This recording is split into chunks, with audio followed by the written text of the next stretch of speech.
নমস্কার, উদয় ভারত নিউজের পক্ষ থেকে আমি উদয়। দেবীপক্ষের সূচনার আগেই এক ছোট্ট শিশু মায়ের বুক থেকে চিরস্তরে চলে গেলেন। এরকম একটা ঘটনা ঘটেছে পশ্চিম মেদিনীপুরে টিপাখালী। একটা চতুর্থ শ্রেণীর নাবালক ছাত্রী, তিনি টিউশনি পড়ে বাড়ি ফিরছিলেন, অনেকে বলে জোর করে তুলে নিয়ে গিয়ে ধর্ষণ ও খুন করা হয়। একটা মর্মান্তিক ঘটনা। এখন আমাদের মা দুর্গার আরাধনা এখনও শুরু হয়নি, দেবীপক্ষের সূচনা হচ্ছে। সেই দেবীপক্ষের সূচনার মধ্যে আবার এক ছোট্ট শিশু, যাকে আমরা কুমারী পুজো করি, সেই কুমারী পুজোর মায়ের একটা অঙ্গ আনি বা একটা মায়ের কোল থেকে চিরতরে শূন্য করে দেওয়া হলো।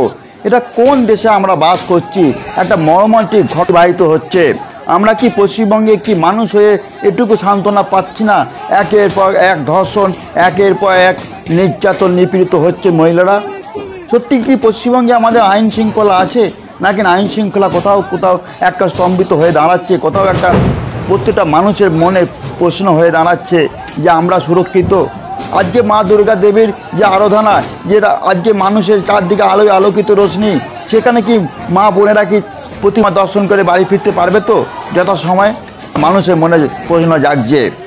তাই আজকে সেই মর্মান্তিক ঘটনা পরিপ্রেক্ষিতে থানার সামনে, পুলিশ ফাঁড়ির সামনে জনতার জনযুদ্ধ। অতএব সেই ফাঁড়িটাকে জনসাধারণ ঘিরে গ্রামবাসীরা আন্দোলন করছেন, তারা ধিক্কার জানাচ্ছেন, তার প্রতিবাদ জানাচ্ছেন। ঘটনা কোনো বিবৃতি দেওয়া যায় না, যা মুখে ভাষা দেওয়া যায় না।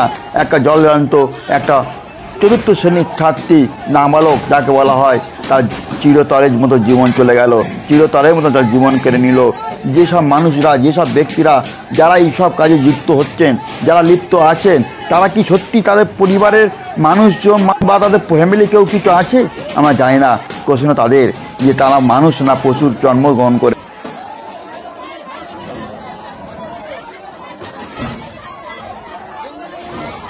ভালো থাকবেন, সুস্থ থাকবেন, আর সমাজের বিরুদ্ধে প্রতিবাদ করুন, গর্জে উঠুন সবাই মিলে একসাথে।